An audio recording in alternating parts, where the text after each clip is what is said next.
One of Southern California's most famous holiday events, the Hollywood Christmas Parade, has picked for its grand marshals Penn and Teller. Really? Sure, the duo is known around the world for their comedic magic act. But Penn Jillette, the tall, blustery part of this team, is a well-known atheist and the author of this book, Every Day is an Atheist Holiday. Oh, no, you gotta go. I don't like an atheist being in a Christmas parade.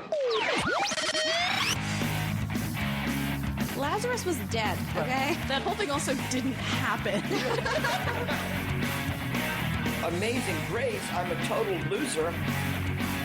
The world's largest atheist orange juice. Also, penguins are kind of high. And welcome to Atheist Airwaves, episode number 115. I'm Christian Ferris. Oh, shit. And I am Reb Spence. I'm Amanda Stevens. And I'm Jeff Grime. We record live every Tuesday at 7:30 Central, so if you're listening via podcast, and we encourage all the hosts to show up to that, by the way. But if you would like to show up also, 7:30 p.m. Central, Tuesday, we're on Ustream. Our intro audio this week is an ABC News report regarding the announcement of Penn and Teller as the grand marshals for Hollywood's famous Christmas parade. I couldn't help but notice that the only place that I heard outrage about this is from this reporter. Did anyone else feel like this was completely manufactured controversy? Yes, absolutely. I saw it on Yahoo one day and I was just like, nobody cares. Exactly. Yeah. Well, I assume that's probably how, like, they're hoping for that, like, the Starbucks cup kind of debate to happen. Because, it was nothing, and then someone made a big deal about it, and then everyone caught on. So I'm assuming they were hoping that was the route it was going to take. So they wanted somebody to make a video on YouTube about it? Basically, yes. And then people would be like, oh shit, Hollywood has a Christmas parade? We should totally watch that and be angry or something. Yeah, I really feel like he was sitting in his cubicle and decided, hey, this is kind of weird. I'm just going to go outside and see if I can tell someone about it and make them outraged about it, and then I'll put it on television. Yeah, it was basically like, stop random person. Hey, you know who's hosting the Hollywood Christmas parade? It's Penn and Teller. Awesome. Did you know? No, he's an atheist. Oh, what? That's terrible then. Yeah. Yeah, and I'm not at all surprised that you can go out into the street and find somebody in the United States who's going to say bad things about atheists. It doesn't matter what the damn story is. Yeah. No one was outraged about this. Probably most people don't know who aren't atheists. They probably don't know that they're atheists. Even the people that were commenting there were just like, oh, no, well, that's not right. That's Atheists bad. can't get Christmas presents or do good things or... I get my $5 now, right? There's going to be royalty checks after that, yeah? Right. But that is a common, theme I've noticed amongst theists. It's like, what? Atheists celebrate Christmas? That don't make no sense. You guys like presents too? Wow. Imagine. And candy and hot chocolate? But even before they started talking to these people on the street about Penn and Teller, they were asking them about the Starbucks Christmas cups. Of course. And they were like, yeah, that's terrible. It's like, are you still going to drink coffee there? Yeah. It's fucking Starbucks. I mean, you walk up to someone and they know that you want them to be outraged. So they're going to say those things because that's what you want to hear. Well, it's kind of like when Jimmy Kimmel does his man on the street stuff where he'll, just say something outrageous and the person will be like, oh, yeah, totes. That's legit. Yeah, exactly. Yeah. They're trying to please the person in front of them. Yeah, because they want to be on TV. Right. Yeah. If I do well, they'll put me on TV, and then I'll become famous somehow. Or just like, look, Mom, I'm on TV, and they'll record it and share it on the Facebook page. Hooray! Katie Scary in the chat room says that she doesn't think most people actually care who the Grand Marshal of a parade in LA is. I was going to say, everyone was insisting to me that this is a famous parade, and I've never heard of the damn thing. I'm just like, no, yeah. What? I mean, I don't understand. There's a couple of things in our culture I don't understand. One of them is parades. Like the Macy's Day Parade. I mean, I remember watching them when I was a kid, but who does that? I've never gotten parades. Like, I go to Disney World once a year, and parade time is like, fuck, get on a ride now. Because everybody else is watching this stupid fucking parade. I'm just like, let's go. Yeah. That and, like, beauty pageants. I'm like, who the fuck watches this stuff? But parades are kind of like a cultural norm that you see across a lot of different societies, right? I mean, it's not just America, right? Well, the ones here are really well attended by some people. Well, I assume like it's you have thousands of people downtown. I mean, they stake out parts on the sidewalk. Corpus is weird about the Buck Days parade. Oh, I've Corpus never is crazy. Yeah, I've never been to it. Yeah, and I never will. Oh, you're not missing anything. I mean, I've lived here my whole life, and it's not something that I've ever attended. It's so ridiculous. Although they did have some church floats there, and I was thinking it would be a cool idea to get maybe an atheist float in there. But that would make me go to a parade. I just sit there on the sidelines with my popcorn, looking at everyone else like, "Do you see the atheists are here? They're in a parade." Atheists like parades? That's weird. Moving slowly through crowds? What's not to like? I can totally get behind this idea. We need to make that happen. All right, let's move on from manufactured controversy to terrorism. How about that? That's a good segue. Woo! Yay, terrorism. From parades to terrorism, we've got it all. And aren't parades kind of their own brand of terrorism? Really? So to motorists trying to drive. We've just made this a horrible segue. Very bad. This week, and I love how I'm going to say this in my laughing voice. This week, a right-wing Christian terrorist attacked a Planned Parenthood location in Colorado Springs, leaving 9 wounded and 3 dead. The terrorist's home was a trailer with a black cross painted on one end, which is how you know he's a Christian. And neighbors noted that he would often hand out anti-Obama literature, which is how you know he's a crazy right-wing kind of guy. Related to this, though, Joshua Feuerstein, who has had a standing ban on our show. We're not allowed to say his name, and now this is like the 3rd time in like 2 months. We're like, okay, we got to freaking talk about this guy. So we had to talk about this guy. So he quickly after that happened, removed a video he posted back in July in which he seemed to advocate exactly the kind of terrorist attack that was committed this week.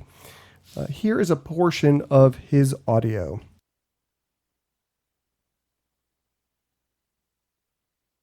Planned Parenthood has hunted down millions and millions of little innocent babies, stuck a knife into the uterus, cut them, pulled them out, crushed their skull with forceps, ripped their body apart, sold their tissue, and threw them bleeding into a trash bin.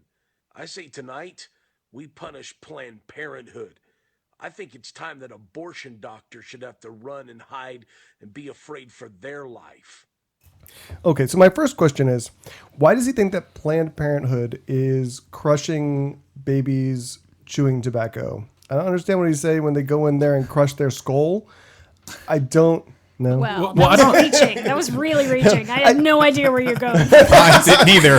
But I only say it because, like, I know people who pronounce skull, and it just drives me freaking nuts. Right. But that's like, so that's my real outrage for this story is not the terrorism, not the video, but I think the pronunciation. biggest outrage is that he thinks that they stick knives up ladies' vaginas. Yes, straight up into the uterus. That's totally how it happens, guys. No, that's his fun time. There's nothing about Feuerstein that doesn't just make me...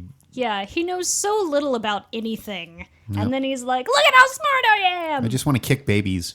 Yeah.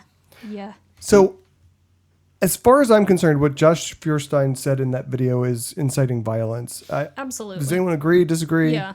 I mean, it's been happening for, 30 years at this point, this crazy amount of violence directed at abortion providers. So I would say, like, good job, pal. Your job is done. Because they are already afraid. Yeah, there's definitely meant to be inflammatory, definitely meant to get people out there and protesting and doing nasty things. Mm-hmm. Yeah. And I've had a lot of conversations back and forth with people today about whether this should technically be considered inciting violence. And well, I do have a question.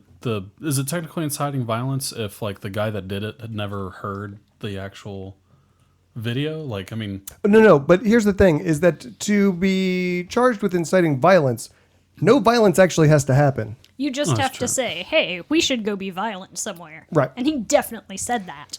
Right, but this does not pass the constitutional test. It's not something. I feel like it does. It's not specific enough to be actionable because it's not. It would have to be.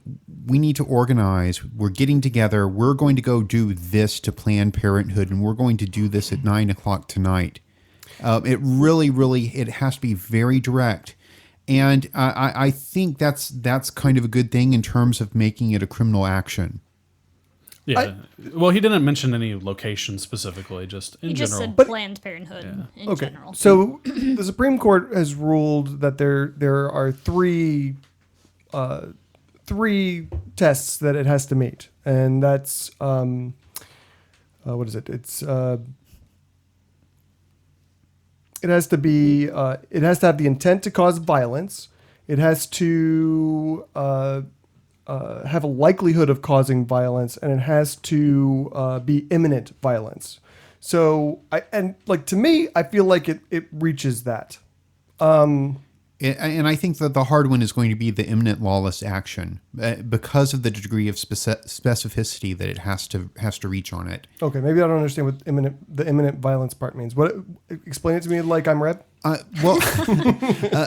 To meet that imminent test, it's going to have to be something that is specific and immediate. Right, but I feel like this does that though, because he says specifically, I say that tonight we punish Planned Parenthood. Right. That seems like a very specific and imminent time frame that he's talking about. And I think that's probably why he was advised to take that down. Okay. Yeah. I mean, I think this was definitely designed to be on the line by him. And it's not one that I would advise him as legal counsel to, to post. But it's the same thing as Louis Farrakhan, telling people, let's go do blah, blah, blah. And it's out there. There's lots of speech out there that's directed and close to this line. But I think it's better that we don't prosecute it criminally. It seems like there'd be a lot of people on Facebook going to jail if they... But they do, though. I mean, there was a woman in Houston not too long ago, earlier this year, who posted something about killing police officers on Facebook. And clearly, I mean, I don't even think it met this three-pronged test. And she was arrested. Yeah, arrested, but she probably couldn't be convicted. And this guy wouldn't be... they wouldn't be able to get a conviction on him. And that would be just what he wanted anyway. Yeah, look at what a martyr I am. I'm willing to let him have what he wants in this particular case. I'm not against it, honestly. I mean, at least arrest him. Well, I do worry about him becoming kind of like that Tennessee lady. Her name, I even forget her name now. Kim Davis. Kim Davis, yes. Yeah. Getting like, I'm going to jail now. Every single politician. Yeah, I think it would take away focus from the terrorism that occurred and put it on, this guy. What? Sorry, no, chat room. I'll tell you in a second. So it would take, focus off of the act of violence and terrorism that occurred and push it towards this Feuerstein guy. And then every Republican, presidential nominee is going to go and look at everything's happening. Like, what that was Poor bad. Christians. But like, this is even worse. Trust us. And can we just talk for a second about Ted Cruz going crazy pants? Let's talk about that. On this guy. Well, I mean, more than usual, because they asked him about it, and he said, no, of course the attack on Planned Parenthood was terrible or whatever. But this guy, he wasn't, a Republican. He was a crazy leftist transgender activist. I was like, where did that come from? He had long hair. I actually know. Because Ted Cruz was not the first person to say this. Yeah. Local conservatives were screaming this like long before Ted Cruz got his fingers on it. Because he apparently misregistered himself. Yes. So as there is a record online and the record says gender female, and that's where they say, oh well, he's transgender. Like it's not that the record is wrong. It's it clearly means he's trans. From what I've read, like that's not even a confirmed listing in any court document anywhere. That's just it seems like it's something someone just made up. From what I've read, like that hasn't been proven to actually exist. I don't think it was a court document. Or not, but a registry. Yeah. And it listed his party as UAF, and I don't even know what that is. UAF. Isn't that something from Europe? I have no idea. I don't know. But I'd never heard of it, and I don't know. So /Nick in the chat room was talking about the sticking knives up women's vaginas, and he says, not up the vagina, right through the stomach wall. They just bayonet them as they walk in. Bayoneting babies. Oh my god, ironically, UAF is Unite Against Fascism. Alrighty. So that's pretty awesome. Oh, unaffiliated, UAF. Oh, boo. I like my answer better. Thank you, Hecky, in the chat room for explaining that one to me. I can't tell you, I Googled, and I was like, no party UAF. That's great. So yeah, it was a bad source, and they took limited information and blew it into some weird freaking thing. I did want to say that, I was talking to a lot of atheists today about this, and a lot of atheists who were telling me you should be able to call for violence if you want to, as long as you're not the one causing it. And during the course of our conversations, I got one guy to agree that he thought Charles Manson did nothing wrong, and another one who said Osama bin Laden did nothing wrong. Yeah, this is my problem. I was like, as a tip to our listeners, and, please pass this along to your idiot friends.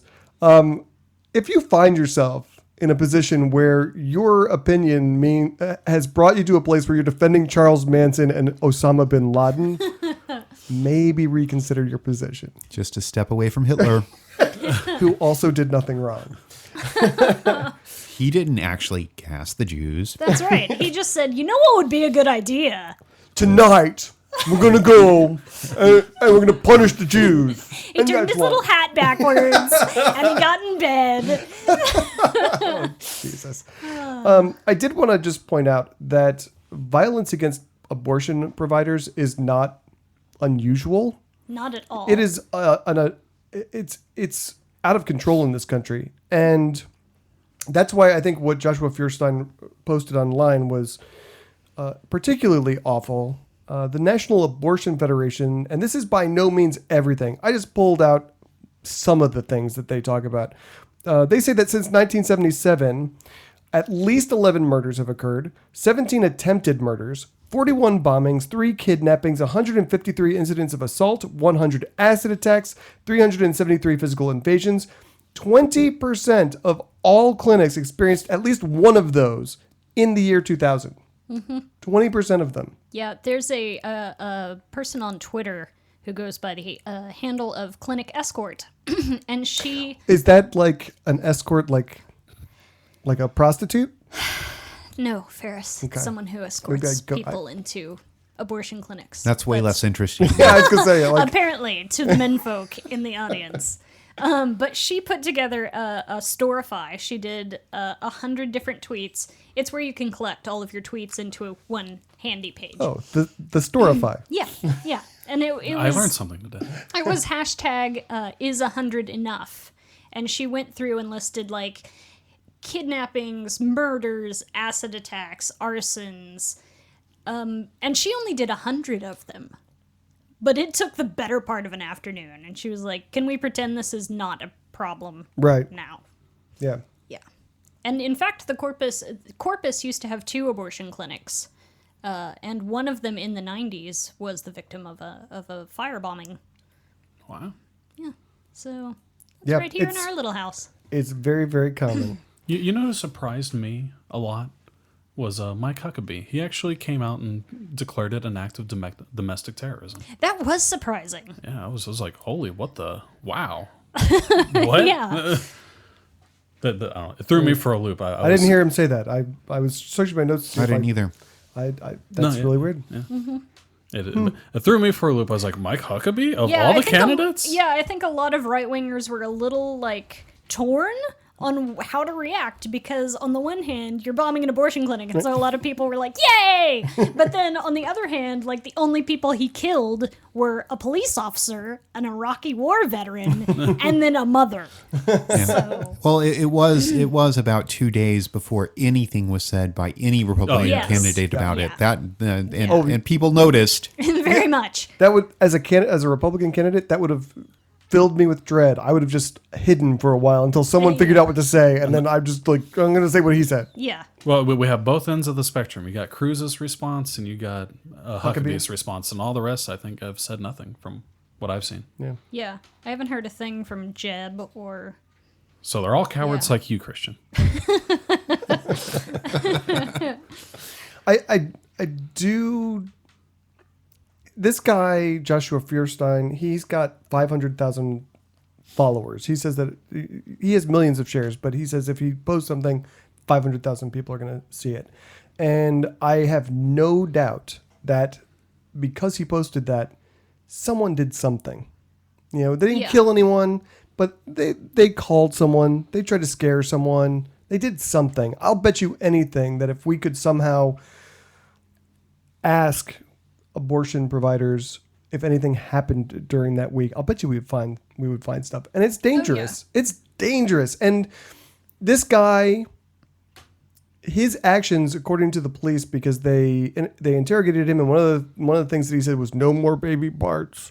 So literally, the motive for this bombing, this attack, appears to be related to the videos that were created and edited and are basically junk lies, and the people like Carly Fiorina who have repeated it over and over and over, despite the fact that we know that it's not true. Yeah. And congressional hearings that pushed it. I mean, that was exactly the talking points that were pushed by every Republican candidate, by the House itself. Trey Gowdy was up there doing investigations of it, and it was on all over Fox News saying this is what Planned Parenthood does. Yeah. I had a guy on my Facebook page arguing today, and yeah. And I do want to point out, in our chat room, they've mentioned that Huckabee did also, in that same comment, talk about how the Planned Parenthood doctors and there are murderers as well. So by no means is he like he's not a good guy the messiah of the Republican Party or anything. He is still very much an asshole. But here's the thing. If he really believed that, wouldn't you kind of have to do what this guy did? I mean, if there was a house next door to me and all day, every day, they were killing babies and... Or 2-year-olds. Yeah. I mean, like actual babies, like actual children. Yeah. And some guy comes in, breaks in, and kills the people who are killing the babies. Throw him a He'd parade. be a fucking hero. Yeah. Parade for that guy. Yeah. Yeah. I mean, literally it's, and thank you for saying 2-year-olds, because they say, blastocysts are babies. Yeah. So let's talk about actual babies. They're killing these babies. You call the cops go, You go, you tell your neighbors and they're like, yeah, I don't really like it, but what are you going to do? You would have to do something. I mean, I don't think I would start with, walking in with a rifle, but eventually, it would go. I mean, I would bring a gun with me when I went to go talk to the person and say, hey, can you stop killing these babies? I would definitely post about it on Facebook. That's what always surprised me was, like on the list of terrorism against abortion providers, like actual Catholic priests will like drive a car through the front of the clinic, and you never really think of those guys as like having a temper. But it's like, okay, dude. For me, that tips their hand. Yeah, if you think fetuses are the exact same thing as like a 2-year-old baby, then it would be your moral obligation to do this, but obviously not, since you're not. Only this crazy guy apparently did, so I guess he's really the only one who's really followed through with his convictions. Yeah, but I don't think that's true, because like I said, I don't think they really believe that killing a 2-year-old and killing a blastocyst are the same thing. I think they know it. I mean, and this is when I talk to these guys, this is what I tell them. I'm just like, you don't believe it because you aren't reacting with the appropriate moral outrage for that. And you throw at them, you have 4 2-year-olds and you're in a building that's on fire and there's a cart with 1,000 blastocysts, 1,000 fertilized eggs in it, and you can only save one, the 2,000 babies or the 4 babies. Which one are you going to do? And they're going to save the 4 babies. We say, no, there's a difference. Yeah. It's not the same thing. But if they're arguing with you, they probably will say the blastocysts just to make their point. Because there's no right-wing outrage over IVF fertilization. Like, nobody is like, they discard these fertilized eggs and it's terrible and all the babies. Well, some of them do, actually. There's a little bit, but it's not nearly the same. Yeah, it's not the same level. Vehemence, right. Because there's not a slut involved. Yeah, well, they're not firebombing these IVF clinics. No, right? We've covered stories about, I think, Catholic churches firing workers who did IVF because they were killing all these babies. "Quote unquote babies." They were killing 2 cells in a petri dish. Yeah. Oh, the humanity. All right. Anything else you want to say about that? I think that's good. All right. Let's move on. So, speaking of violence, Black Friday was last week. Did any of you actually go out and assault total strangers for toasters? No. We were all boring. I waited till Cyber Monday. I think we live a little bit too far south for that. I did go out later in the day.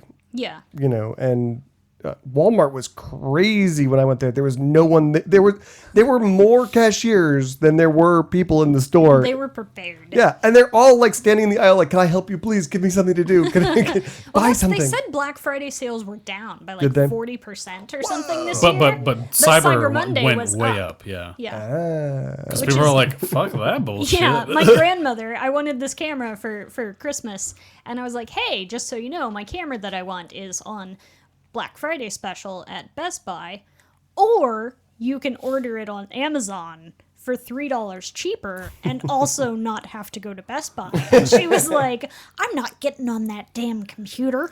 So...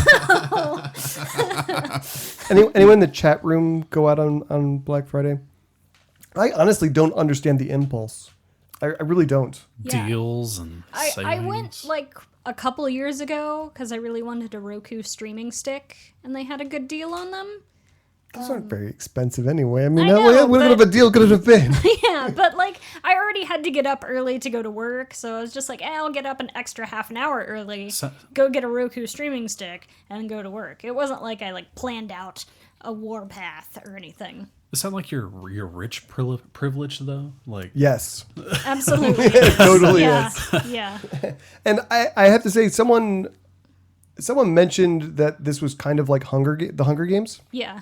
And that really resonated with me because I was sitting in my house on Black Friday, in my pajamas probably. I'm just sitting there. I'm like, douche. I'm smart. I'm intelligent. And God darn it, people like me. Handsome. No, but here I am sitting in my house. And and basically all I was doing for the morning was watching the videos as they came in. It's like, oh, let's watch some more dumbasses, fighting over toasters. And it occurred to me, wow, that's really true. Like, I'm being entertained by these mostly poor people who are literally taking rice steamers out of babies' hands. Those damn babies always taking the rice steamers. Give me the rice steamer, you stupid baby. You can't even eat rice, baby. Because I know for me, it's like no deal is like so important to me that I'm gonna go and wade through a Black Friday crowd. But for some people, like it might actually be worth it, though. I assume, and I just it's not worth dying though. And people die. I mean, it's like those people that will like do outrageous, crazy shit on contests on the radio and stuff. Sure. To get like a PS3 or whatever. Like somebody died a year or so ago because they drank like 1 million gallons of water. Oh, wow. Because they were like, it's water. What can it do? My kid will have a PS3. And that will kill you. That will actually kill you. Yeah. One of the /Nick in the chat room says he went out last Black Friday because he forgot it was Black Friday. Doesn't count. That sounds like something stupid I would do. That's somebody. One of my friends was like, "Yeah, so we're in the line at Walmart, and this guy is just begging, can I please just get to the front of the line? All I want is a jar of pickles. I just forgot it was Black Friday. And I really want these Of course pickles. he did. Right, I'm sure. That's exactly what I would say to get to the And then he front of pulls out his flat That's screen right. TV. He's like, hooray! the line. Suckers. My pickle ruse has worked again. So what was most interesting to me, though, is where Black Friday violence is most common. And according to Estately, the states in which you are most likely to find Black Friday violence are all in the Bible Belt. That doesn't surprise me at all. No. No. And then I correlated their list with Gallup's religiosity poll. 8 of the top 10 most violent states are in the top 10 most religious states. That doesn't surprise me at all either. Meanwhile, a majority of the least violent places like Massachusetts and Vermont are in the top 10 least religious states. And that's because Christianity makes people super peaceful and super moral. All the time. Did anyone notice what the most violent state was? I was just on the story. No, guess. Take a Kentucky. guess. Kentucky. What do you got, Reb? Alabama. Oh, I would have done Alabama. Arkansas. It's Arkansas. Damn you, Walmart. Yeah, exactly. I'm sure that's a big part of it. Yeah. Oh yeah, and didn't think about that. I'll bet you that is it. Yeah. They probably just got more targets than everyone else. Not targets, Walmarts. Walmart's, yeah. See what I did there? Oh, clever. Incidentally, the Bible Belt also leads the U.S. in teen pregnancy, incest, and STDs. And gay porn consumption. Yes. That's right. That's right. And there Thank you, was a Pornhub. study. There was a Christian study released today that said the vast majority of women who get abortions are also very good Christians. 70%. Yeah. Which is kind of representative. Actually, a little underrepresentative, but just barely. It's like what Christians are like 72%. Yeah. So, being Christian does not mean you're going to be against abortion by any stretch of the imagination. Yeah.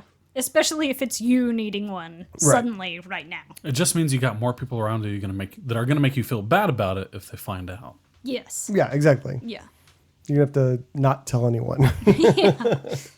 So I do want to be fair, though, because I really doubt that the violence is caused by Christianity as much as it's probably driven by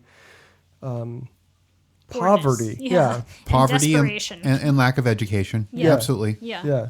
So, and those two go hand in hand, as does, if you're poor, you're more likely to be religious. Unless you're that pickle guy, in which case you're a genius. That guy did not make it out of the store, I guarantee you. Kudos to you. Very pickle guy. crafty. He's got an iPad under his jacket. And he's like, oh, what's this? I also need to pay for this. Or just calls the rest of his family over. Oh, hey, it's our turn. Yeah. Good news.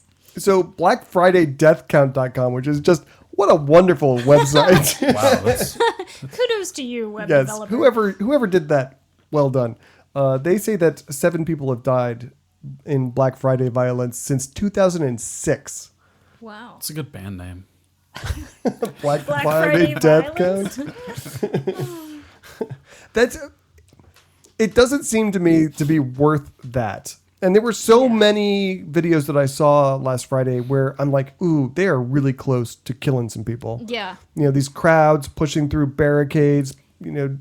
and workers standing in the way. I'm like, why are we still putting workers in the way of stampeding mobs? Why is that a thing that still happens in our culture? I'm one of those workers. I'm just getting it. It's like, not you guys go on ahead. You go on ahead. Yeah, they're injured all the time. All the time. Mm-hmm. It's like they do not give me insurance here. Yeah, pretty much. Texas refuses to even grant workers' comp to a lot of people. Yeah. So, yeah, you get injured and you're screwed. Then you can't work because you got hurt at work. But you're already on food stamps, so Yeah. You're already mooching off the system. So, There you go. whatever. Oh, Jesus. Okay, let's move on. So next we have a story that will make you wish you lived in England, as if, that was the other thing. Like, there was this great video going around of Black Friday At Tesco. in America versus England. Yeah. Everyone's like, oh, hello. It's just an orderly little queue. They're like handing out cookies. It's like the police officers. Here you go. We brought scones for everybody. Like, when the next World War comes, Britain is going down because we're just going to unleash the Walmart hordes on them, and it's just going to be fucking over. It'll be like World War Z. That's exactly what it's going to be. Oh, that's great. Oh. So anyway, 3 families in England sued the government with the support of the British Humanist Association, claiming that the Education Secretary had made an error in creating the 2016 education standards by not including non-religious worldviews in the religious studies guidelines, which means that in England, they're going to be teaching atheism and humanism in the classroom coming up. And I can't even imagine that happening here. I'm just... Clutch my pearls. It's so great. And, Joe Zemecki was in our chat room a few weeks ago and actually mentioned, hey, they should be teaching atheism in, comparative religions classes. And I'm so American, it had never even occurred to me as an atheist that I should be represented, that my worldview should be represented in a classroom when they're talking about Christianity and Islam and everything else.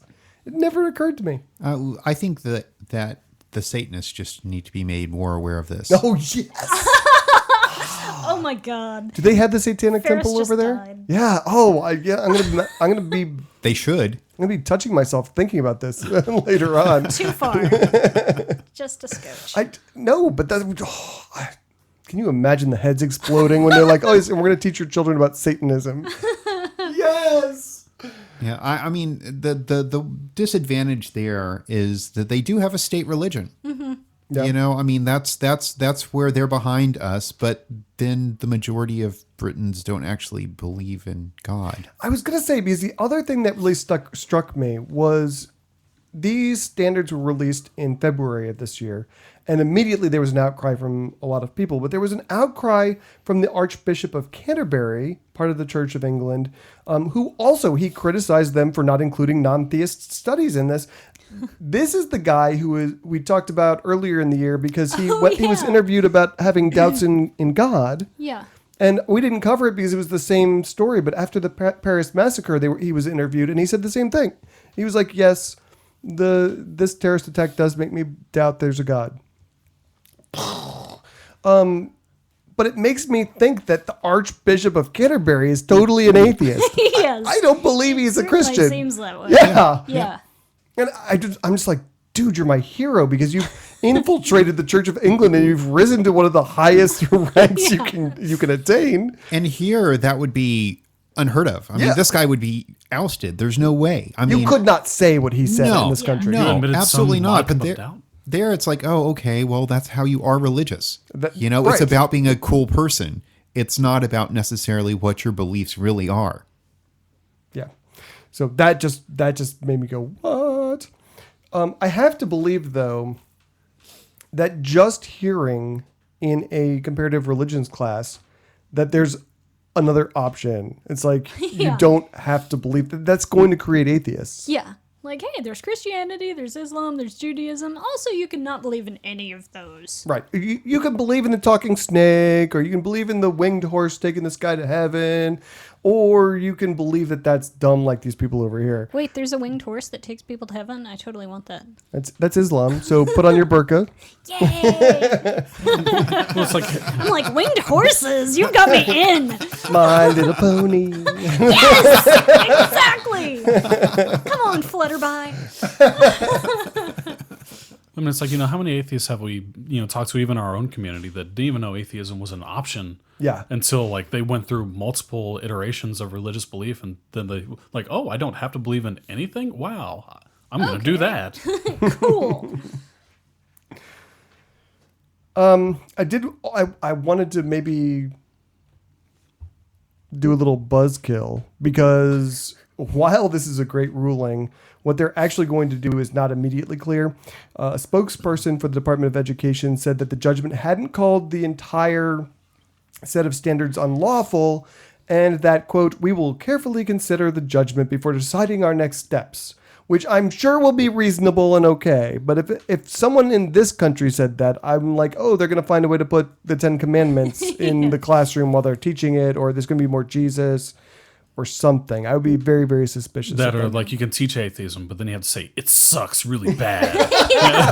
Yeah. You're going to be depressed all your life if you're an atheist. Yeah. Like, you give out cake while you're talking about Jesus, but then when you start talking about atheism, you take all the cake away. It's like, this is what believing God's like, and now you have no cake because there's no God. That's right. God is like cake. The cake is alive. And you go to hell. They have to actually set an atheist on fire just to demonstrate. Yeah. This is what happens if you believe this. You want the talking snake back? Corpus Christi Atheist meets every Sunday at 5:30 p.m. This weekend we will be meeting at B&J's Pizza just east of Airline on SPID. If you don't know where that is, visit ccatheists.com for a list of our public events. You can also get that on ccatheists.com. That's a better one. If you're interested in connecting with our affiliates, visit southtexascor.com to connect with any of our sister organizations from Corpus Christi down to Brownsville on the border. So last week we spoke about the Palestinian poet that was sentenced to death by Saudi Arabia for being an atheist, among other things. This week, a Twitter user called that decision ISIS-like, and Saudi Arabia has quickly announced that they would sue anyone who compared their justice system to ISIS. To which I quickly took to our Twitter account to compare them to Yes. ISIS. I think that should be our next bracelet. Saudi Arabia Is ISIS like. Is equal to equals ISIS. What would do the ISIS little do? congruent sign. There you go. ISIS, yeah. I like it. I don't think they know how that works. Yeah. I think they've been in their own little bubble too long, and they're like, no, this is totally a thing that you can do. And the rest of the world is like, No. Well, they could probably do it within their own country, I'm sure. yeah. But Yeah. Oh, yeah. Just try to, Saudi Arabia can do anything in Saudi You're- Arabia. They're actually suing here to chop people's heads off. Yeah. Yeah. well, I figure they'd have to chop off people's, Twitter thumbs. Probably be The thumbs, yeah, appropriate, yeah. Just the thumbs, yeah. A new modern, technology deserves a new modern punishment. That's right. You have compared us to ISIS, so we will make you a spokesperson for this ISIS-like government. I would so love to be sued by Saudi Arabia. I would so love it. Imagine our ratings. It'd be the We get best. so many subscribers. Oh, man. That'd be awesome. our ratings. Do you think they could find a court that would buy their argument that we're cutting the heads off apostates, but it's different from when ISIS does that? Get like Huckabee Because as we do president. it You probably could. with laws, and they're just out there just But it's doing it. It's the same law and it's the same reason. I mean, it's all the Sharia stuff. But Oh. we have like courts and shit. ISIS is just a bunch of dudes with swords. I'll bet you ISIS has courts. I'll bet you they have Sharia courts. I guarantee you they do. Oh, yeah, They have, absolutely. they have Yeah, they municipal totally do. services and everything. They're like an established Yeah, don't states. they have, don't they print their money? They print Oh, their I own don't know. money. Yeah. I think. That would be amazing. Oh, I want ISIS money. Okay, so you go to Syria. I wonder if Hobby Lobby has bought some. I bet you they have some in there. At the very least, they know what the exchange rate is. So anyway, a spokesperson for I almost said ISIS, a spokesperson for Saudi Arabia. Well, can you really tell the difference? Saudi Arabia, ISIS, same diff. Same thing. He said, quote, questioning the fairness of the courts is to question the justice of the kingdom and its judicial system based on Islamic law, which guarantees rights and ensures human dignity. That's almost like questioning the laws of Texas. Yeah. You can't Oh, do wait. that. It guarantees violations of human rights wherein you execute poets, And nobody can say anything about it. right? Or they Yeah. lose off with their thumbs.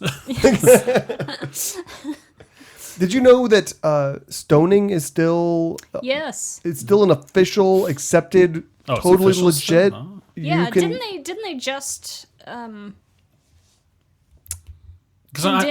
sentence a woman to death by stoning Oh, I for don't know. I adultery? didn't hear that. Because I know think you, read you that. see it in a lot of the small, elder communities where they'll do that. I don't know. It's like enshrined still in there. The government Oh, yeah, will it's do still it. a thing. Yeah, they are really into cutting off heads now, but They do cutting off your head, firing squads, and stoning. But most of it is just cutting people's heads off. And lashes. Well, I'm talking about like killing people though. I mean, That's just to warm them up. Well, That's the pre-execution stuff. Oh, and they do that though. They Yeah. will give you lashes and then kill you. yeah.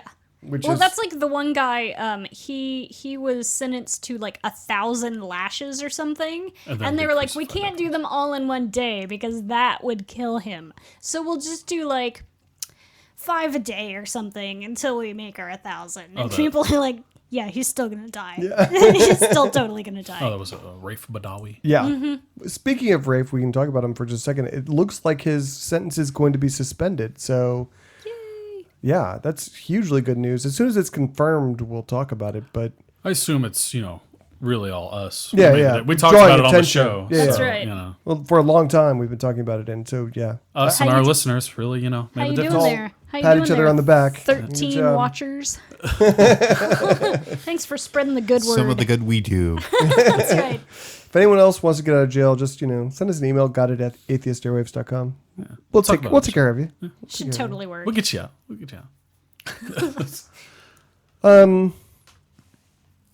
So I guess the last thing I just want to say about this is that if it really hurts your feelings to be compared to someone who does exactly what you do, maybe instead of suing people, you should reevaluate what you're doing. That's just me. It is interesting. I mean, Crazy. that in America, there's kind of like an encouragement to question the system to a certain degree, to protest against things Unless that are you're going black. wrong. Yeah, unless you're black. Unless you're black. But Or gay. There is ostensibly an encouragement to question the system and to improve it. I thought it would just a very stark difference between America and Saudi Arabia, at the very least. Although it's still not okay in conservative circles. I mean, I can't, America, love it or leave it.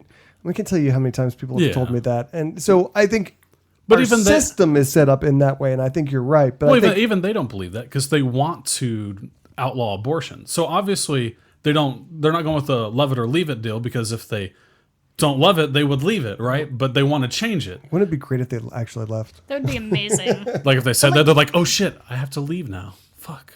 Yeah. All those people who said if Obama wins, I'm leaving the country. And none of them did. No. Rush Limbaugh said he was leaving the country. No. Yeah. But like if Trump wins, I'll probably stay.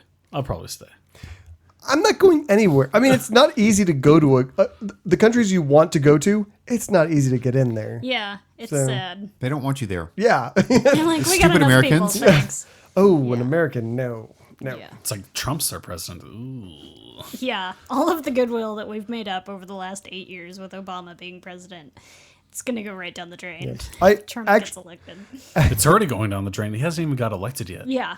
I tried to immigrate to Europe when I got laid off, which the layoff resulted in me moving to South Texas. So because Europe wouldn't take me, but so I went through the whole thing like, okay, how do I do this? And it's just impossible unless you are ridiculously wealthy or just like you have some skill that no one in Europe has. Yeah. Then they're like, okay, you can come in. Other than that, you're screwed. Yeah. So, all right, so let's move on. In Dallas, Texas, a group has been trying to intimidate Muslims at a local mosque by carrying rifles and shotguns outside of their place of worship. Those knuckle draggers upped the ante on the intimidation this week by doxing the entire place. David Wright, who leads the group, which calls itself the Bureau of American Islamic Relations, holy crap, what an asshole name that is, posted the name and home address of 60 people to Facebook, citing them all as either Muslims or Muslim sympathizers. So, Jeff, you were talking earlier about how close to the line they like to get. How close to the line is this dude? Is implying violence and then publishing a hit list, as long as you don't call it a hit list? I mean, he's still on this side of the line. Oh, yeah. No, I think he is. That's crazy. That's crazy. I think he is in terms of the legal line. I think there's just there's a huge difference between what you can actually prosecute and what's ethical. Yeah. I mean, the guy's a total douchebag. He's guilty of that. Yeah.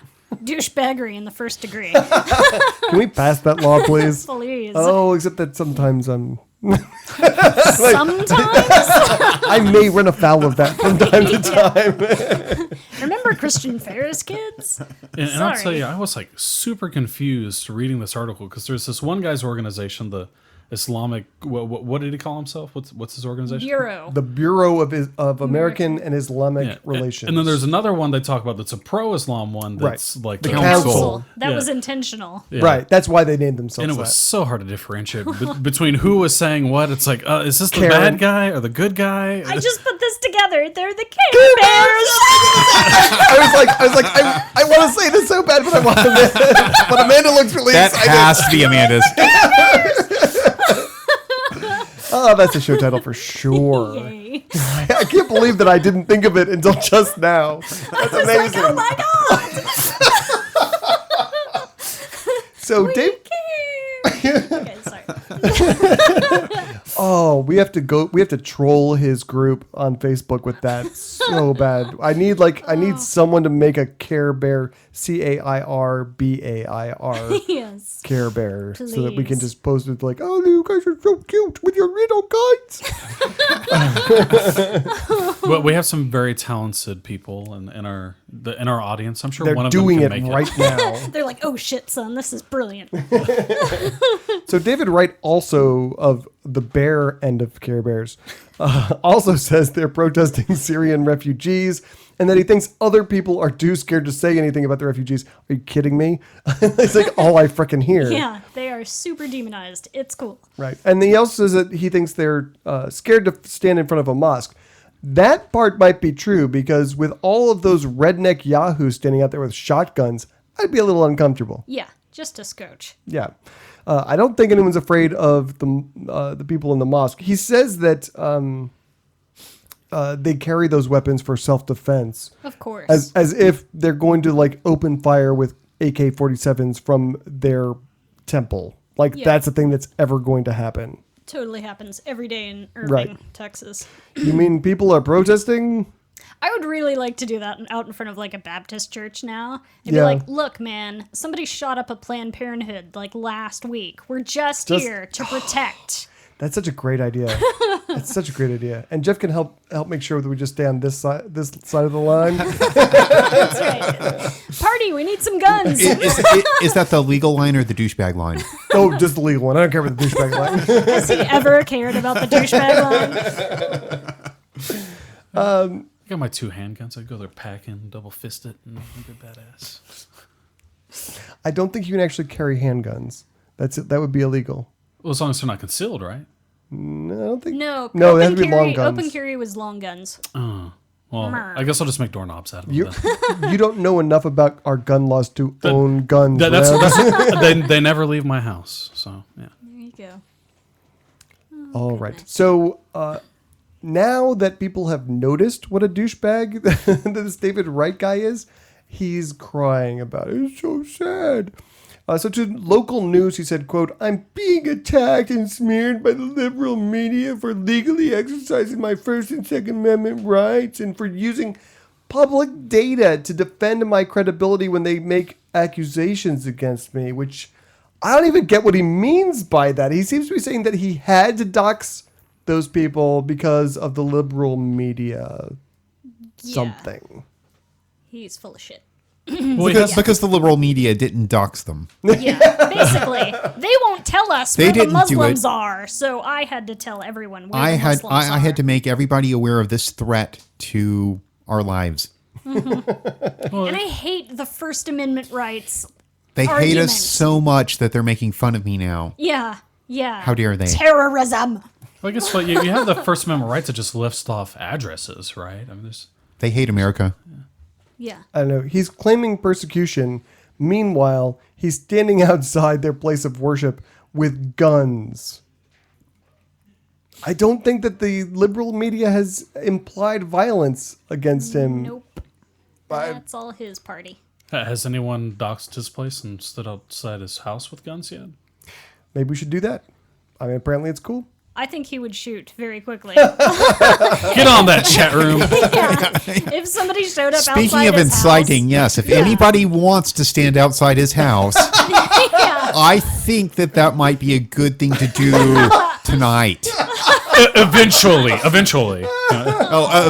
I mean, someday. I think that he should Not be imminently. running in fear for his life and very scared for reasons I'll leave unstated. Am I still good? Still good. Okay, good. Yes. Very vague. Good job on the vague. You didn't even cross the douchebag line on that one. You have to work a little bit harder. I will say only that I hope he gets what he deserves. You're way too nice. Mean comments on Facebook. That's right. And Care Bear memes. I can't wait. I'm doing that tonight. Please make a Care Bear with like a little crescent on his little belly. The Care Bear stare. Exactly. Oh, I love it so much. That's amazing. So the Council for American Islamic Relations, the CARE part, they say that they have received more reports of discrimination, intimidation, threats, and violence targeting American Muslims in the weeks since the Paris massacre than at any time since 9/11. And, you know, when we had our counter protest to try and thwart the people with guns who wanted to intimidate the mosque here in Corpus Christi, I got attacked and I spent some time in time out because I may have crossed the douchebag line. not real sure. Surprise. Yeah. But I got attacked by atheists, and they went crazy. Like, how can you defend people? It's like, I'm not defending their faith. Their faith is dumb as hell. Muhammad's a douchebag. I don't have a problem saying that stuff. But at the same time, you don't come into my community and try and intimidate people with guns. I mean, that's just not something that's okay to do. Yeah. Sure. And this is happening everywhere in this country. It's scary as hell. So, yeah, and the thing that really annoyed me was like that guy all of those guys that showed up at the mosque in Irving, like they were all wearing like full combat gear and like had their faces covered, and I was like, I'm sorry, was your hood dirty or? They're so brave, brave. Like, this is my thing. They're like, oh, we have to defend everything. But then they whine like little pussy babies if somebody calls them a name. The hoods are formal wear. Oh, I'm so sorry. That's only nighttime things. That's like black tie shit there. All right. You don't know your KKK I'm sorry. etiquette? It's been a while. How long has it been? I think we have a scoop. When's the last time you beat your wife? All right. So, in other Muslim-related news, in the Swiss region of Ticino, wearing a burqa or niqab is now illegal in all public places, and violators are subject to fines of up to 9,800 American dollars. That's a lot of freaking money. That is crazy. The law was enacted in response to the recent terror attacks in Paris, although I think, so there was a referendum earlier in the year, and the voters by a 2/3 majority said, yes, we want this. And then the parliament brought it up and voted to pass it after that, after the Paris attacks. Georgia Giringhelli wrote, this is the gentleman who wrote the referendum, and he said that its approval would send a message to Islamist fundamentalists that, quote, those who want to integrate are welcome, irrespective of their religion. But those who rebuff our values and aim to build a parallel society based on religious laws and want to place it over our society are not welcome. Amnesty International this week called the vote a black day for human rights in Ticino. What does everyone think about this law? Yay or nay? Do they also ban like magic underwear for the Mormons as well? No. And crosses.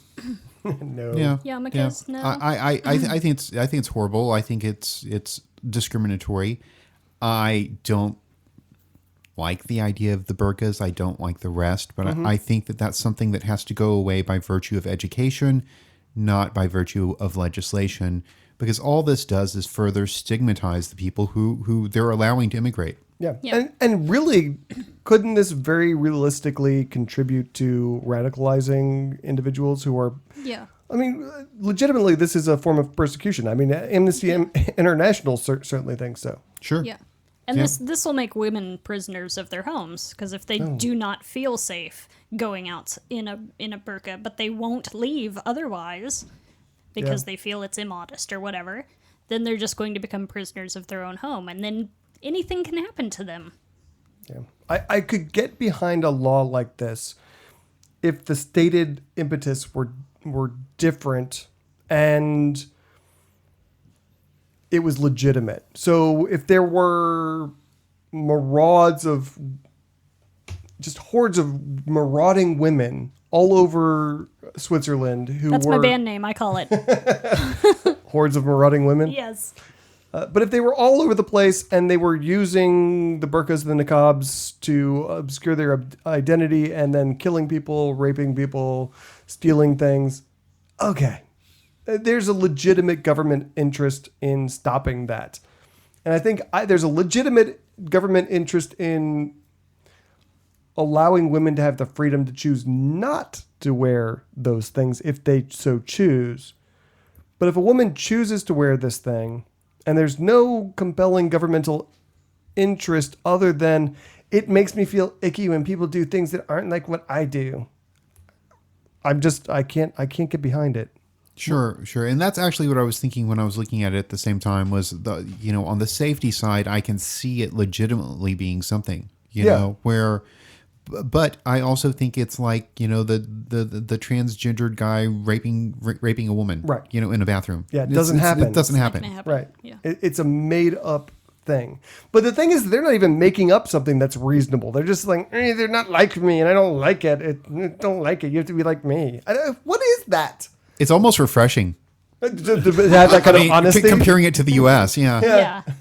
We're not making up stupid things. We're just, we're bigots. That's it. Well, I know, like, me and my mom had kind of a conversation about, IDs and having any face coverings on during that picture. And what is y'all's opinion on that? Well, first let me say this. So, I think that if that's the purpose of the ID, I think that that's legitimate. At the same time, in this country, we allow religious exemptions for things like that. And there was a recent court case in Illinois that just got settled this week where a woman said that her religion stated that she was not allowed to have her picture taken. And they said, no, I'm sorry. Your religion is not legitimate because it's not one of the big three. It's not, you can't point to a religion that is established with churches that says that you can't do that. So no, we're not going to do it. They lost because, you literally can't say, okay, this is what a religion is and this really isn't. Yeah. So in this country, we absolutely allow that. They were being bad Americans, though, there, because that's just not the reason that you say that you can't do it. Right. I think that the reason on that is that the reason for the ID is to be able to identify people. Establish identity. And I'm sorry, an ID is not something that's a right, okay? An ID might be, but like a driver's license is a license. It's something, it's a right that is granted to you. It's not something that you get just because, it's part of your ingrained human rights. It's something that you get that the state gives to you, but you have to make accommodations for it. And the state has a legitimate public interest in it. Ustreamer8380 in the chat room says, I want my spaghetti strainer. And that, just making the whole thing as absurd as it is. Yeah. But I think that falls under the same thing as the burqa and the niqab. If there's a legitimate reason, if there was a problem with marauding hordes of women without without IDs wreaking havoc across the country, then yeah, I'd be for it. Otherwise, I just don't really care. I don't know. And then, but what do you think the legal ramifications would be if this woman goes into a liquor store and tries to buy liquor and they're like, we can't establish your identity through this identification, so we're not going to serve you. I don't think they could. I don't think they could serve her. Yeah, that's what I'm saying. I think any like TABC, any of the other states would have the same thing. If they served her, they'd be in violation of the law. Yeah. Anyway, Switzerland in general considered a national ban on burqas and niqabs in 2012, and it was soundly defeated. Just for giggles and information's sake, there are around 400,000 Muslims in the country, which represents about 5% of the total population. So there's a higher percentage of Muslims there than there are here. I really just feel like, just to cap this off, that this kind of behavior is none of their business. What women choose to wear or men choose to wear has really no bearing on the government. And I would support, religious-based laws that are the business of the people. Like we've talked about Jews who have local law enforcement turn on their lights and stuff on the Sabbath because they can't flip switches, or Muslims harassing women dressed in Western clothing in their neighborhoods. Those are things that absolutely should be addressed. Absolutely, you can legislate against it. But what someone wears, really? I don't get it. It's like school dress code run amok. Yeah, right. Your covered face is too distracting. So That's right. All right, so before we move on, I want to remind everyone of upcoming events. First and foremost, this Friday we are going back to Art Walk. So if you can come by and hang out at our table while we talk to Christians and atheists who are surprised that there are other atheists in Corpus Christi, that's always fun. Hopefully, there haven't been a lot of Christians approaching our booth the last few times. Well, the last time I was there, I wasn't there last time. So. Yeah, I didn't have people come up and like argue with me, but I did have people come up and ask me like, what is atheism and what is agnosticism and where would they be, But no one outright like, atheists. Not like the guys that we've played on here who were like, if I didn't believe in God, I'd shoot the whole place up and all that stuff. Yeah, that seemed to be like, there was a lot of that the first few times we were there, and now they're kind of getting used to it. Now it seems like honest inquiry. I'm like, oh, right. Well, that's refreshing. All the crazy people got it out of their system. But I feel like that is one of the main goals of Corpus Christi atheists, and I see it happening over and over and over again. When we started doing Geeks Who Drink pub quizzes, the very first pub quiz we went as Corpus Christi atheists. So when they announced the scores and they said Corpus Christi atheists in whatever place, people started screaming and actually threw things at us. It was almost scary.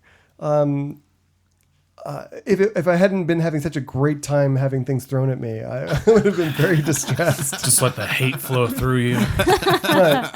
But we went week after week after week after week, and eventually it was like, oh, here come the atheist people again. And everywhere we've gone, I've seen that where people at first are like, what are these people doing here? And then like, it's freaking atheists again. And so do that in your community if you are able. Make us as boring as possible. That is like my overarching goal as an activist, is just to make our organization as boring as possible. There's nothing as boring as Geeks Who Drink. I love the hell out of that stuff. Get the hell out. The other event we have coming up is our homeless giveaway on December 24th. We're not giving away homeless people. We're not? I've been telling people every week. Oh, no. Next year. Okay. All right.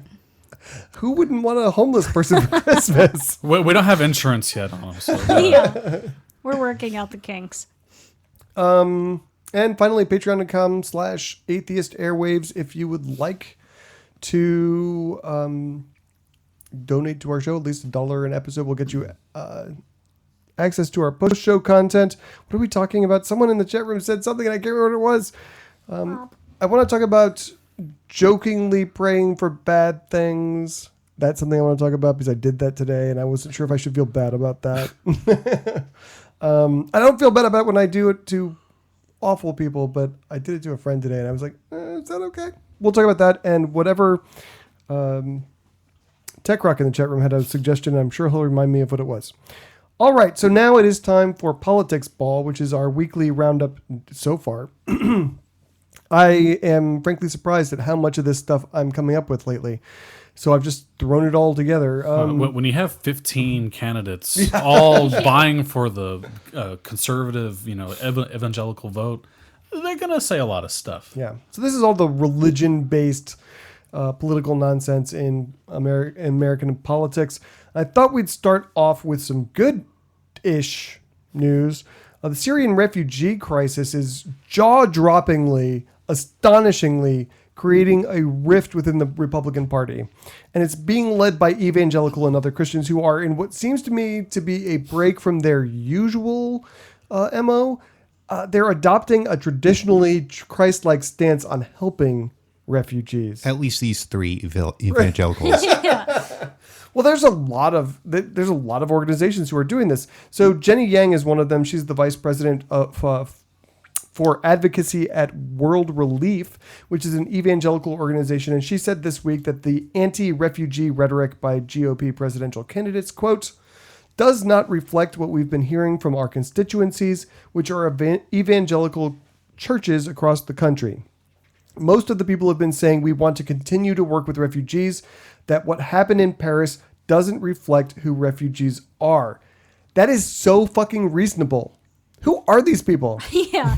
The Catholic Charities has done the same. Abbott told them, hey, you need to knock off helping the Syrian refugees resettle in Texas. And they basically went, bitch, we will not. It's crazy because he actually ordered them to stop. Yeah. The letter said, I direct you to not comply with the government's attempt to relocate Syrian refugees to Texas. Yeah. Who do you think you are? Yeah, like Catholic Charities literally came back with like, why are you fucking with our religious freedom? Yeah. Yeah. Which was great. Yeah. So glorious. Yes. So glorious. They're like, suddenly we're not talking about, discriminating against gay people. We're talking about relocating war-torn orphans and shit. Little kids. Oh my God. I had this douchebag local conservative guy was like, I served my country and they should all stand up and fight for their own country instead of coming to mine. Oh my God. I'm just like posting pictures of dead babies. I'm just like, do you not understand the situation in Syria? That's what it seems like to me. Like I had a friend who they lived through the Blitz in London and they're like, we just made do and blah blah blah. And I'm like, you also there were all of these protections. Like, I understand people still died in the Blitz, but you didn't have two armies fighting over your head at all times. Well, the other thing is that it's not just a war. It's not just Assad versus ISIS. It's Assad versus ISIS versus this rebel thing and this rebel thing and this rebel. There are people fighting. There's plenty of people fighting in Syria. They are all fighting each other. That's the problem. And meanwhile, you're like, 4-year-old, get your ass up off the beach and get back there and fight. Seriously. Yeah, And then I've seen the pictures of some of the Syrian cities. Oh, yeah. They're decimated. left. It's not a city. It looks like World War II after carpet bombing. Oh, definitely. Yeah. I mean, entire cities where not a single house is standing, not a single building is standing. Yeah. It's just strewn rubble. To be fair, it looked like that before the war, but I'm such a bastard. But if you're like a Syrian family, you got 2-3 kids and you have no weapons to defend yourself against this onslaught of chemical weapons, drone strikes. You got AKs going on. I mean, you have every type of weaponry going off in your general vicinity. You can't stop it by yourself. Yeah. No, the only thing you can do for you and your family is to run and get away. That is the only option you have. That's when I went to Athens this year, I felt like a big douchebag because at one point I went to the port because I was going to take a little trip out to one of the islands and just have a nice little day on the beach. And then I got to the port and it was just full of refugees. And I was just like, oh, this is terrible. I started for the... This ruined my vacation. Well, no! These goddamn Syrian refugees. It's the worst thing about the Syrians. Ruined your vacation. No, but I started for the ferry and then I was just like, what an asshole you are. You've flown halfway across the world in an airplane and you're all safe and you have an apartment. Now you're going to go spend a day on an island like an asshole. And meanwhile, these people have been awake for 48 hours on a rubber dinghy trying to get across the Aegean. They should have just gotten ferry tickets. I mean, come on. So yeah, I just turned around. You can get them off Ticketmaster. Is your internet broken in Syria? So anyway, but I turned around. I couldn't go on, and just go out to an island for a day after that. I was like, oh, these people are suffering, and that makes me not able to enjoy this day on an island. So, I headed back, and of course, everybody was getting on the metro who could. And so one of the young men was asking me, does this go into the city? And I said, yes, it does. He spoke English. He was very polite. So he ran back, got his whole family. It was an older lady, 2 small children, probably 4 or 5, and a pubescent girl, and then 3 more young men. They all got on the metro, and as it started out, every time it stopped at a station, he would jump out, read what the station was, get back on, say, no, not yet, not yet. Like, they were checking smartphones. They're not. Right. Yeah. Many of them are well-off people. They're not poor people. They're just people whose entire neighborhood has been leveled. Exactly. And I don't think a lot of people understand that. Like, the older lady had leaves in her hijab from, like, sleeping on the ground. And the little kids seemed pretty okay with everything. Like, they were looking out the window like, hooray, we're in a new place. But the pubescent girl looked like she had been through hell. And I was just like, holy shit. I want to give you all of the money that I have on me, but I'm not going to. But I'm going to the beach right now. I have to be here for 3 more days. Yeah. That beach is calling my name, so... Katie Scary in the chat room wants to remind everyone that our email address is god@atheistairwaves.com. So if you would like to complain about all the things we've just finished saying. Pretty much, yeah. But it just, when people talk about the Syrian refugees, like they're just these inhuman, just creatures, I'm just like, they're still people. Like, the one young man, like, okay, he could have stayed in Syria and fought and died for whoever put a gun in his hand, I guess. Or for what little is left there to live for. Right. Exactly. It's like, what is the point? Ustreamer8380 in this chat room notes that Syria's internet is still better than the United States, and I have no problem believing that's true. The other thing I see, we saw the other day at the humanist meeting, the one guy was talking about, like, all those people, they got cell phones and everything. They don't really need any help or whatever. It's like, what? Oh, well, if you've got a cell phone, they can deflect bullets now. Did you know that? You can also nibble on them and gain sustenance that way. Yeah, they deflect bombs. If it rains, you can put it on your head, and it just totally keeps the rain off. Perfect. It's the best thing ever. Cell phones are magic. Yeah, it's like, if I'm running away from certain destruction, like, I'm gonna grab my cell phone, not because, like, I want to check my Twitter updates or whatever. It's because it has a GPS on it and it has, like, all the phone numbers to all my family members.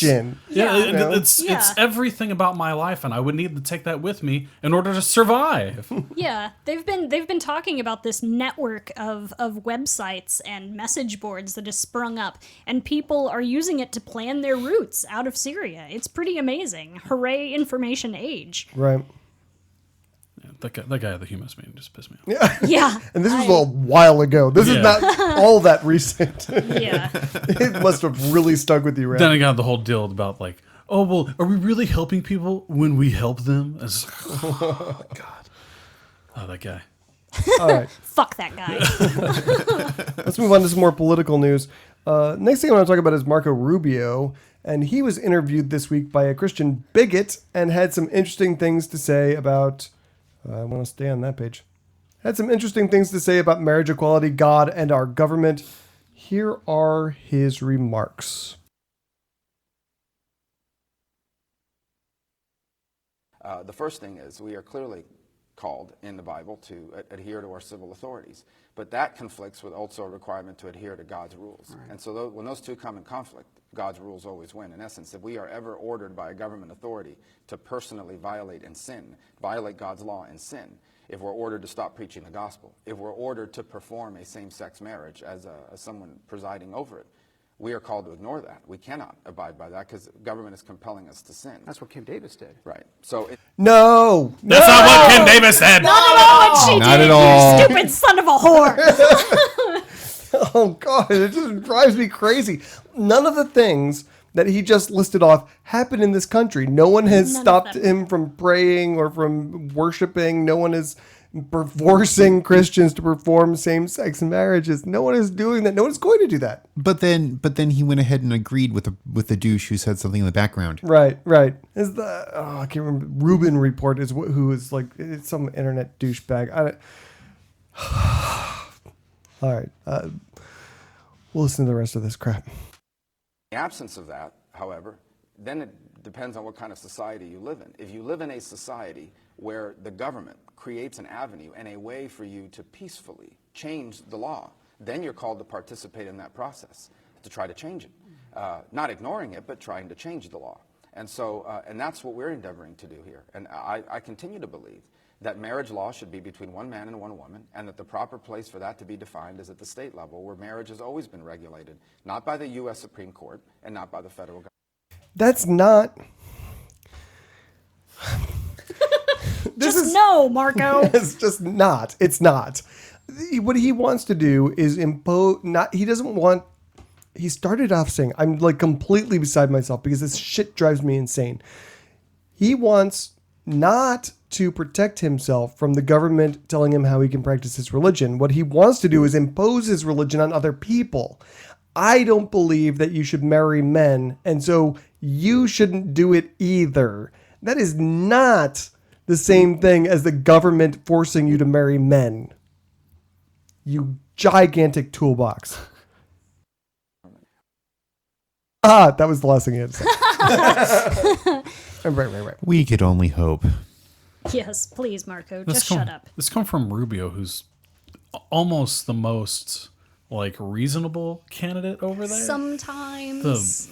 I don't know if I'd call him the most reasonable one. I don't know what else I'd call him. I feel like Marco Rubio is the most presidential guy. He's the guy who doesn't sound like he's crazy, even when he's saying crazy things. Yeah, I've been saying for probably 6 months now that Rubio is the only one in the field that scares me. He's the only one I think that has a chance, that if he could get the Republican nomination, he would have a chance at beating whoever the Democrats field.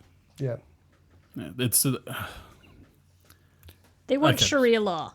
They want Sharia law, just Christian style. Well, it's like I agree with him with the he starts off in the middle there. He's talking about how our country has a way that we can peacefully change the laws, and the country calls on you to make those changes. And it's like, oh, you're right.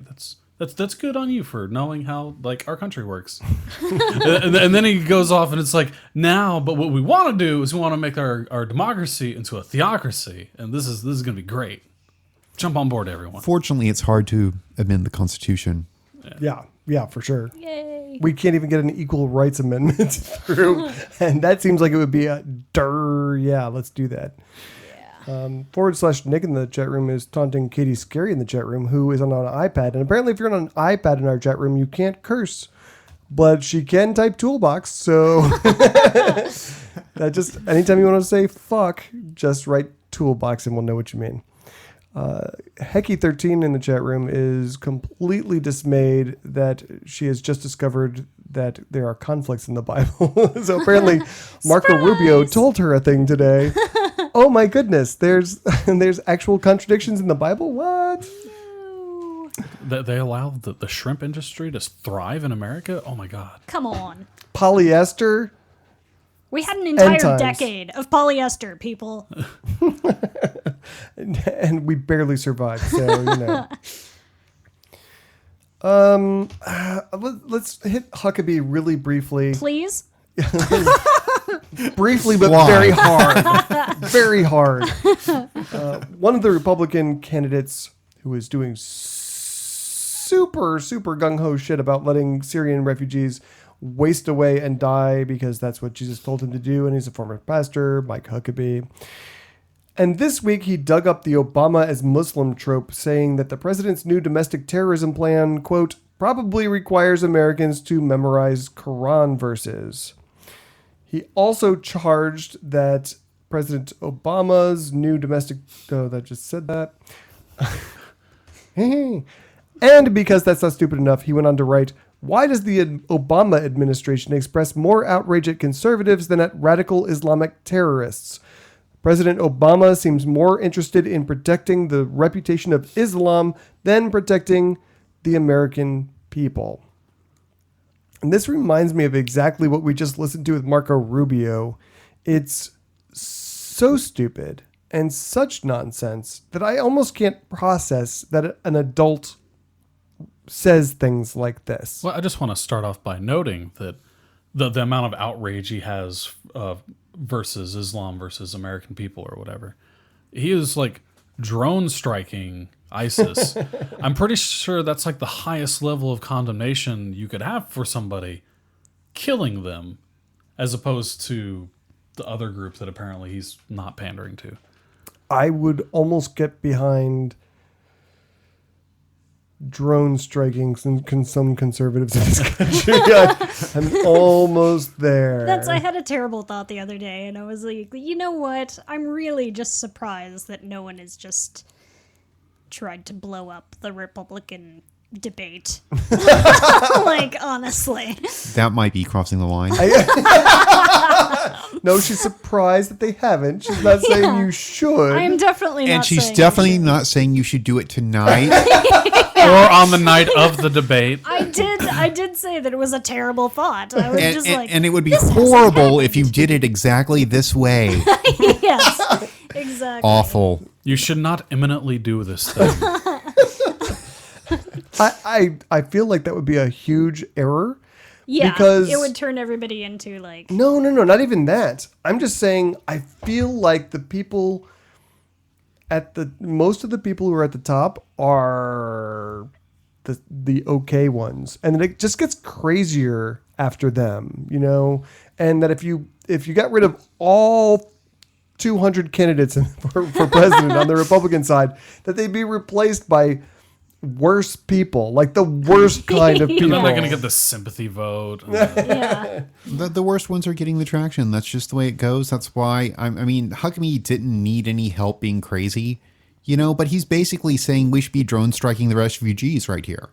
Yeah. Yeah.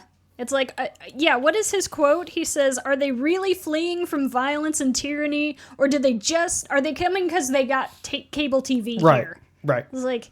You son of a bitch. Yeah. Like, can we show you some pictures of dead babies on beaches? Yeah. They did not kill their kids trying to get cable television, you ginormous asshat. Yeah. That's not what's going on here. Although The Walking Dead is pretty sweet. What? The Walking Dead. It's cable. It's a pretty good show. Oh, I see. So he is not comparing Syrian refugees to The Walking Dead. okay, I'm on board now. Thank you for ferreting that joke for me. But I mean, literally, what Huckabee is saying here is that refugees are radical Islamic terrorists that are threatening the American people and stealing our cable. Yeah, that there's no vetting process. Right, that was his thing. Like they just come in unchecked. We just put them on a boat and bring them to America. Here's your cable TV. Stupid Republican nominees don't even understand that cable's done. Yeah, right? Come on. Cut the cable already, you dumbass. They've got Hulu in Syria, okay? They have really good internet. Better than here. The other thing I read this week is that you are 7 times more likely to be killed by a right-wing white Christian terrorist than a Muslim terrorist in our country. Mm-hmm. Where are all of the calls for registering Christians? Currently we have Republican, I think it's Ted Cruz, who was saying that we should only allow Christian Syrians into the country. Yeah. Why would you let the Christians in? They're the ones who are blowing things up. Yeah. They're shooting people. Because Christian terrorists are never terrorists. They're always lone wolves and whatever. But I'd like to Bush's whole thing. Like they asked him, was like, so how do you prove if someone's a Christian? And he's like, well, I think you just know. It's like, but how would you prove that they're? Well, I think it's just one of those things that you just know. He would never answer. He just he was like, ask them. It's like. You just divining rod. You can just wave it over them. Like, so if they say to you, like, hey, Jesus would A, let you guys in, or B, tell you to fuck off. And if they say A, they are not a Christian. But the thing is that Muslims believe that Jesus was a prophet. They believe in Jesus. They know shit about Jesus. You can't just tell. Yeah. So, anyway. They believe in the second coming of Jesus even. So, okay, Ted Cruz. I guess they just have to say it in English and have white enough skin. Then you'll know they're Christians. There you go. They'll be like, I was going to name my first child Stacy. Please let me in. This is my son, Trevor. That's right. Little Chad really wants to go to America. Portia, come talk with a nice American man. Oh, God. I have no idea what Syrians sound like. Apparently, they sound like stereotypical Yeah. Terrorists. It's like I was going to name my first child George Bush. No, Ronald Reagan. That- Yes. You go to the front of the Yes. line and you'll get high-speed, high-def cable. Yeah. This is little Ronald Reagan and his brother, Mike Huckabee. Can we please come to America? All right, so I wanted to end this week on some positive atheist news. Kristen Paget is an atheist living right here in Texas in Collin County, and she is running against Republican Scott Turner for state representative, making her the second atheist to run for statewide office. And I look forward to her announcing I look forward to announcing her as the second atheist to be defeated running for statewide office next year, because that's going to happen. And I don't say that because she's an atheist, although that would do it too. But because, like Daniel Moran before her, she's running in an area that is so conservative that no Democrat was going to run, because why would you bother? Which makes me want to ask you guys this question. Do you think that the Texas Democratic Party would allow Daniel Moran or Kristen Paget to run if they thought they had a legitimate shot of winning that seat? No, they'd shoot him down. Yep. If they had a chance at winning, there would be other Democrats that would jump into that position as well.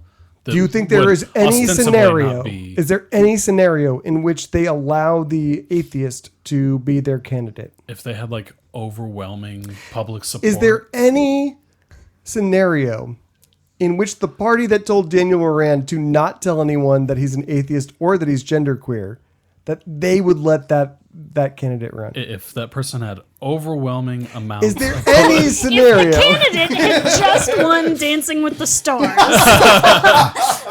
The password is no. Texas Democrats are awful.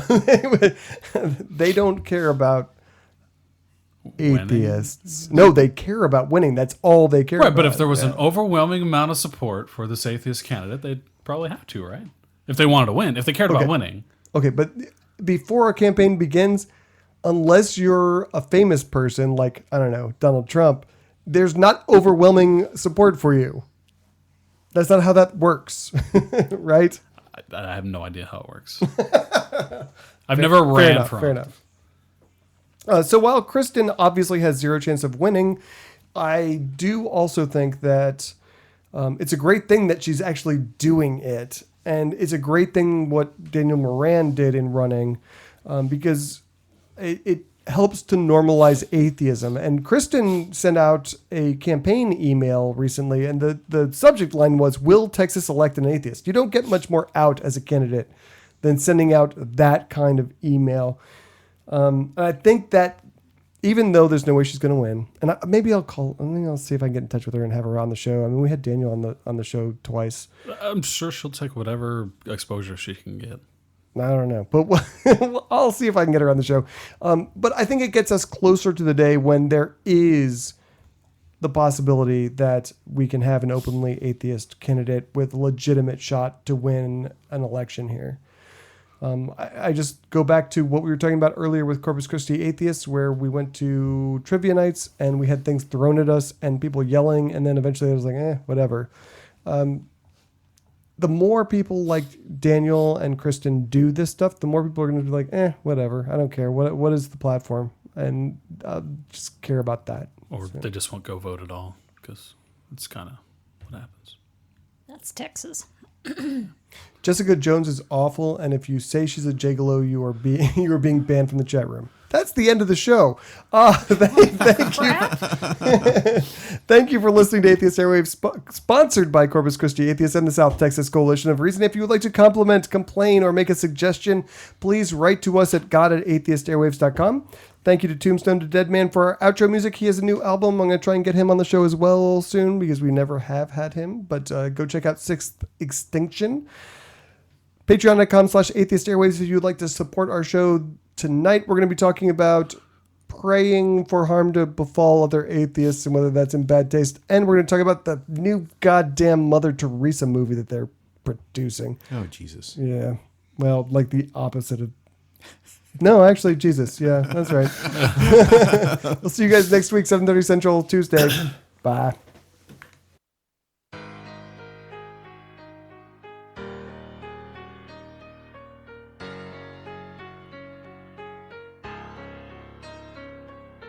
Being a skeptic means so much more than being an atheist. And until you accept that, you won't relate to this. That cognitive dissonance that you experience is when there's things you claim to believe in but ain't living it.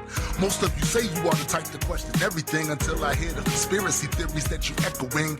And when I scrutinize the things you try to say are lies, expose your sources as suspect, I see your logic dies. Some still believe in pseudosciences, engage in special pleading when theists use the exact same reasoning. I've even seen atheists use arguments from ignorance and seem pressed to tell me exactly just what the difference is. A skeptic without the ability to analyze is just as bad as the theist, cause he'll probably accept a lie. Just as long as it verifies all his biases, applying it to his knowledge pool, and then he's diving in. So I'm not saying that some conspiracies do not exist. I'm just saying that a lot of them are some bullshit. So I'ma call a spade no matter who asserts that nobody's perfect and just one lie, then it's all perverted. Bring down the curtains on that sad display. The only ways to question yourself and all the things you say. Start the day. And maybe we can rise above and be examples for others to emulate, and that's the way we win this battle.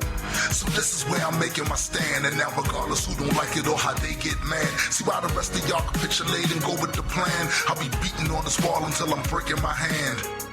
So listen while I state official policy. No matter how I'm threatened with hell, then never silence me. I know that you don't see this as imperative, but I refuse to lose and let the stupid frame the narrative.